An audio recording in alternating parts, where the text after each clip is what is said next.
UP की बात जी news के साथ। हमास को आतंकी संगठन घोषित करे भारत, दबाव बना रहा इजराइल। पीओके कनेक्शन समझिए। इजराइल गाजा पट्टी से हमास को खत्म करने के अपने अभियान के बीच भारत से लगातार हमास को एक आतंकवादी संगठन घोषित करने की मांग कर रहा है। हाल ही में इजराइल ने पाकिस्तान के कब्जे वाले कश्मीर में कश्मीर एकजुटता दिवस पर हमास नेताओं की उपस्थिति को लेकर चिंता जताई है। पहली बार था जब हमास के नेता पीओके पहुंचे और उन्हें संयुक्त राष्ट्र द्वारा प्रतिबंधित आतंकवादी संगठनों जैसे लश्कर-ए-तैयबा और जैश-ए-मोहम्मद के सदस्यों के साथ देखा गया।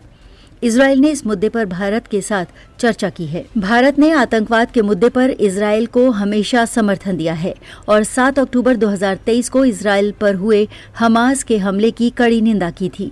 हालांकि भारत ने अब तक हमास को एक आतंकवादी संगठन के रूप में आधिकारिक रूप से प्रतिबंधित नहीं किया है, जबकि अमेरिका और यूरोपीय संघ सहित कई देश इसे पहले ही आतंकी संगठन घोषित कर चुके हैं।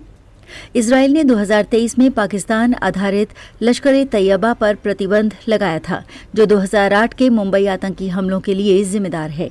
उस समय भारत में इजराइल के राजदूत नाओर गिलोन ने उम्मीद जताई थी कि भारत भी हमास को प्रतिबंधित करेगा। उन्होंने ये भी कहा था कि इजराइल ने हमास की आतंकवादी गतिविधियों से संबंधित जानकारी भारतीय सरकार को सौंपी है। भारतीय संसद में भी इस सवाल को उठाया गया है कि क्या भारत हमास पर प्रतिबंध लगाने की योजना बना रहा है। हालांकि इस पर विदेश मंत्रालय का आधिकारिक बयान यही रहा है कि किसी संगठन को आतंकवादी घोषित करने का निर्णय गैर कानूनी गतिविधियां अधिनियम के तहत संबंधी सरकारी विभागों द्वारा किया जाता है। भारत आतंकवाद के खिलाफ इजराइल के आत्मरक्षा के अधिकार का समर्थन करता रहा है, लेकिन उसने फिलिस्तीनी लोगों के साथ अपने संबंध भी बनाए रखे हैं।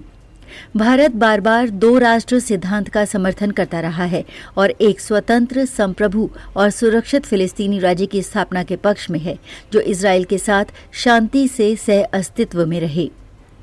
भारत संयुक्त राष्ट्र में फिलिस्तीन की सदस्यता का भी समर्थन करता है।